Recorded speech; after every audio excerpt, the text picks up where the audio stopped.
Good morning friends. हम यहाँ महात्मा Gandhi national fellowship programmes के बारे में जानेंगे और हम जानेंगे कि इस फेलोशिप के लिए एलिजिबिलिटी क्राइटेरिया क्या है और सिलेक्शन प्रोसीजर क्या है, किन लोगों को प्रेफरेंस दी जाती है, और हम डिटेल में बात करेंगे कि इसका सिलेबस और एग्ज़ाम पैटर्न क्या है। जो लोग भी इसके लिए तैयारी कर रहे हैं, जो आने वाले अप्रैल में इसका एग्ज़ाम है, उन लोगों के लिए ये बहुत ही बेनिफिशियल होगा, तो वीडियो को अंत तक ज़रूर देखें। सबसे पहले हम बात करेंगे फेलोशिप की जर्नी के बारे में। इन शॉर्ट मैं आपको बताऊं तो ये फेलोशिप 2019 में स्टार्ट हुई थी और ये जस्ट अ पायलट प्रोजेक्ट था जो 75 डिस्ट्रिक्ट्स में स्टार्ट हुआ था अक्रॉस गुजरात, कर्नाटका, मेघालय, राजस्थान, उत्तर प्रदेश एंड उत्तराखंड।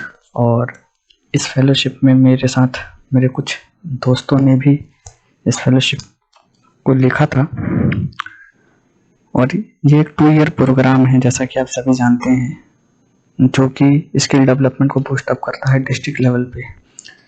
जो लोग भी इसको लिखने के लिए सोच रहे हैं उनको बेस्ट विशेस। और इस साल मैं आपको बता दूं कि 2021-23 जो ये फेलोशिप है, इसके अंदर 660 पोस्ट हैं, बिकॉज ये 660 डिस्ट्रिक्ट अक्रॉस इंडिया में स्टार्ट होगा। और जब ये स्टार्ट हुआ था 2019 में, तो ये सिर्फ IIM बेंगलोर का एक इनिशिएटिव था, लेकिन इस बार 9 IIMs, जिसमें मेजरली बेंगलोर, अहमदाबाद, जम्मू, कोझिकोडे, लखनऊ, नागपुर, रांची, उदयपुर और विशाखापट्टनम है, तो ये एक साथ काम करेंगे। और सभी लोगों को, जिन लोगों का कैट के थ्रू नहीं होता, उनके लिए एक बहुत अच्छी अपॉर्चुनिटी है IIM के साथ इंटरेक्शन करने का। मेजरली ये जो फेलोशिप स्टार्ट हुआ, ये संकल्प स्कीम के अंतर्गत स्टार्ट हुआ था। संकल्प स्कीम के बारे में आप लोग गूगल कर सकते हैं। और इन शॉर्ट बताऊं तो संकल्प स्कीम जो है एक सेंट्रली स्पॉन्सर्ड स्कीम है मिनिस्ट्री ऑफ स्किल डेवलपमेंट और एंटरप्रेन्योरशिप का। और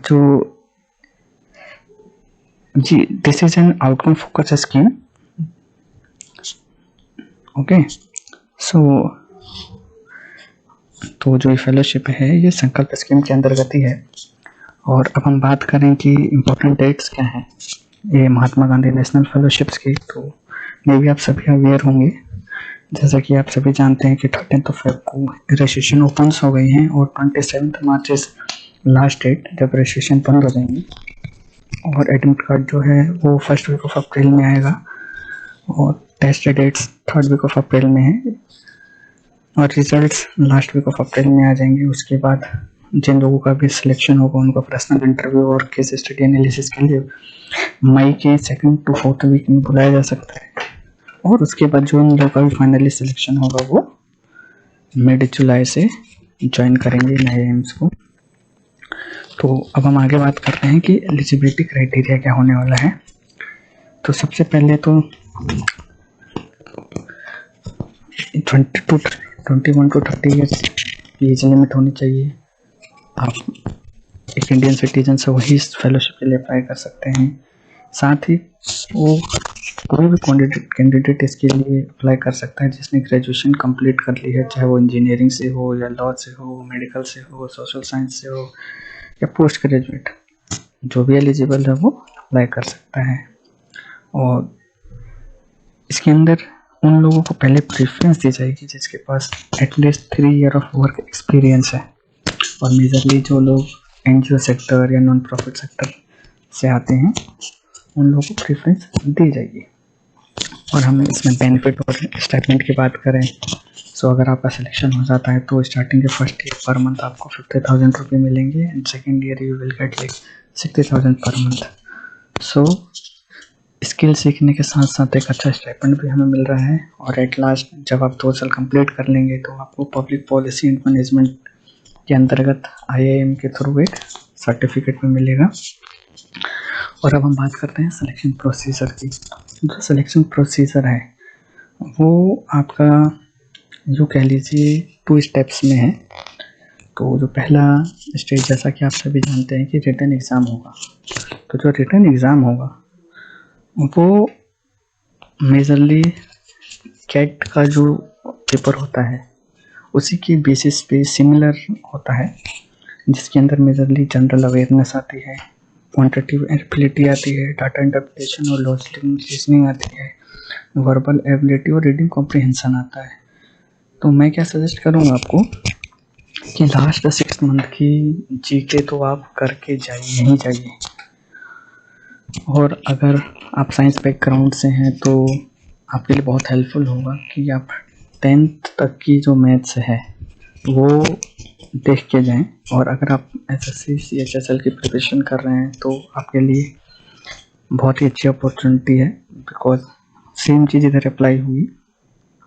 और बाकी आप रीडिंग कॉम्प्रिहेंसिव है इसके ऊपर और काम कर सकते हैं। और जिन भी लोगों का इस फर्स्ट स्टेप में रिटन जो कि पेपर बेस्ड एग्ज़ाम है उसमें सिलेक्शन हो जाता है, तो उन लोगों को फाइनली इंटरव्यू फेज के लिए बुलाया जाता है, जिसके अंदर पर्सनल इंटरव्यू होता है, आपकी केस राइटिंग एबिलिटी चेक की जाती है और लैंग्वेज प्रोफिशिएंसी टेस्ट देखा जाता है। मतलब जहां आपकी पोस्टिंग होगी आप वहां उस एनवायरनमेंट में काम कर पाएंगे या नहीं।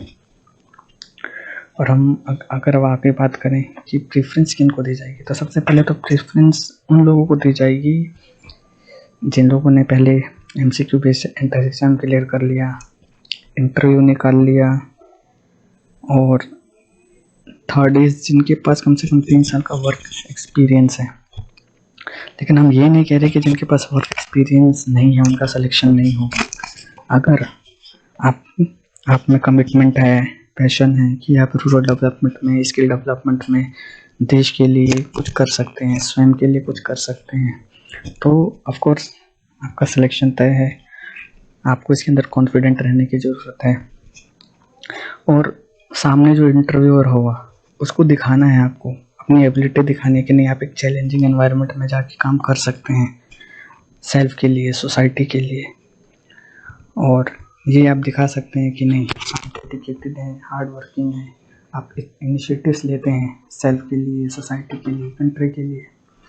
और अब हम अगर बात करें इसके सिलेबस और एग्ज़ाम पैटर्न की, तो जैसे मैंने प्रीवियसली डिस्कस किया कि आपको जनरल अवेयरनेस जो है वो आएगी, तो आप लास्ट 6 मंथ 10 मंथ्स की जीके ज़रूर देख के जाइए।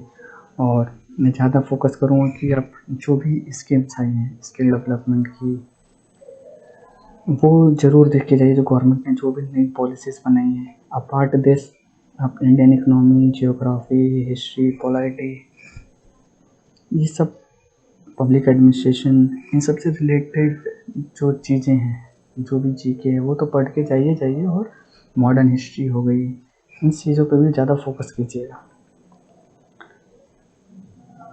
और समहाउ ये 2 आवर्स का एग्ज़ाम होता है। अगर हम बात करें 2019 एग्ज़ाम की, तो ये 2 घंटे का एग्ज़ाम था उस टाइम भी, और 100 मार्क्स का पेपर आया था। मैं कोशिश करूँगा कि अगर हमें वो पेपर मिल जाए तो वो भी मैं आप लोगों के साथ शेयर कर सकूँ। और जो इसका पैटर्न होता है, जो लोग कैट के लिए प्रिपरेशन कर रहे हैं तो उनके लिए आसान रहेगा, बिकॉज इसका जो पेपर का वो आता है, जो पेपर आता है वो सिमिलर टू कैट की सेटिंग में होता है। कैट के लिए जो प्रिपेयर कर रहे हैं उनके लिए बहुत ईजी होगा।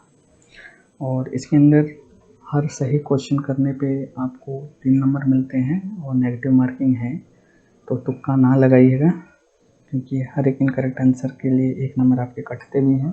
लेकिन अगर आप कोई क्वेश्चन अटैम्प्ट नहीं करते तो उसके लिए कोई मार्क्स नहीं कटते हैं। और साथ ही जो इसके सेंटर्स होंगे वो हर स्टेट की कैपिटल्स में होंगे। तो जो भी आप फॉर्म भरिएगा वो सोच समझ के सेंटर सेलेक्ट कीजिएगा। और कुछ जनरल इंस्ट्रक्शंस हैं, जो बातें हैं हमें याद रखनी है कि जो एक तो ये जो महात्मा गांधी नेशनल फेलोशिप है, ये एक पेपर बेस्ड एग्ज़ाम है और जिसकी अवधि ड्यूरेशन जो है वो 2 आवर्स है। सो आप बीच में अगर पेपर आपका जल्दी हो जाता है तो आप जल्दी छोड़ के सेंटर नहीं जा सकते हैं। साथ ही आपको जो एडमिट कार्ड है उस पर एक पासपोर्ट साइज फ़ोटो लगानी है और एक पासपोर्ट साइज फ़ोटो आपको कैरी भी करनी है। और आपको ये सजेशन दिया जाता है और आपको ये एडवाइस दी जाती है कि आप कोई भी आइटम कुछ भी एग्जामिनेशन सेंटर पर लेकर ना जाएं, बिकॉज वहाँ पे कोई अरेंजमेंट नहीं होगी और कोई आपके सामान की कोई गारंटी नहीं लेगा। साथ ही जो एडमिट कार्ड्स हैं वो कैंडिडेट्स को नहीं भेजे जाएंगे, इसलिए आपको बहुत ही प्रोएक्टिव रहना है, बिकॉज जो एडमिट कार्ड है वो एप्लीकेशन पोर्टल पे ही आएगा। आपको रेगुलर पोर्टल चेक करते रहना है, और इन केस अगर कभी किसी स्टूडेंट का एडमिट कार्ड नहीं आता है या वो नहीं देख पा रहे, उसमें एरर है, तो आप Mahatma Gandhi national fellowship help desk को लिख सकते हैं। उनकी मेल आईडी मैं डिस्क्रिप्शन बॉक्स में शेयर कर दूंगा। और अब हम बात करते हैं कुछ सैम्पल पेपर की। तो मैं सैम्पल पेपर का लिंक अभी डिस्क्रिप्शन बॉक्स में शेयर कर दूंगा, आप वहाँ से जाके ये देख सकते हैं। और अगर हम देखें सैम्पल पेपर क्वेश्चन पेपर में, तो पहला जो क्वेश्चन है वो जनरल अवेयरनेस का है। तो आप देख पा रहे हैं मेजरली जो क्वेश्चन हैं ये लाइक मॉडर्न हिस्ट्री, पॉलिटी के हैं। सो आप ये अच्छे से करके जाइएगा। साथ ही आप देखेंगे नेक्स्ट डाटा इंटरप्रिटेशन और लॉजिंग के जो क्वेश्चन है बहुत ही ईजी आते हैं। आपको mean, median, mode, average, percentage, इससे रिलेटेड आप क्वेश्चंस करके जाइएगा। ये सब 10th बेसिस के क्वेश्चंस हैं। अगर आप सही से प्रैक्टिस करके जाएंगे तो बहुत ईजी नहीं आप कर पाएंगे। ओके, एंड बाकी जो मैथ्स के क्वेश्चन है, क्वांटिटेटिव एबिलिटी के क्वेश्चंस हैं, ये मेजरली ट्रेन में पास किया, ट्रेन स्पीड एंड टाइम का क्वेश्चन है, डिस्टेंस के क्वेश्चंस हैं, तो ये आप करके जाइए। सो आप थोड़ा टाइम देंगे तो बहुत ईजिली आप इसको अटेम्प्ट कर पाएंगे। और साथ ही जो इंग्लिश सेक्शन है, इंग्लिश के लिए मैं कहूँगा आप ज़्यादा से ज़्यादा प्रैक्टिस करके जाइए।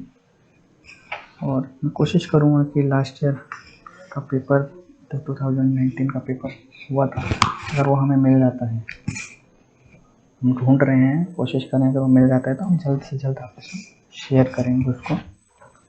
तो थैंक यू, हमारे साथ में बने रहिए। अगर वीडियो पसंद आए तो शेयर कीजिए अपने दोस्तों के साथ। और स्टिल अगर आपके मन में कोई प्रश्न है, कोई डाउट है, तो आप हमें कमेंट बॉक्स में कमेंट कर सकते हैं। कोशिश करेंगे जल्द से जल्द उसको रिजॉल्व करने की।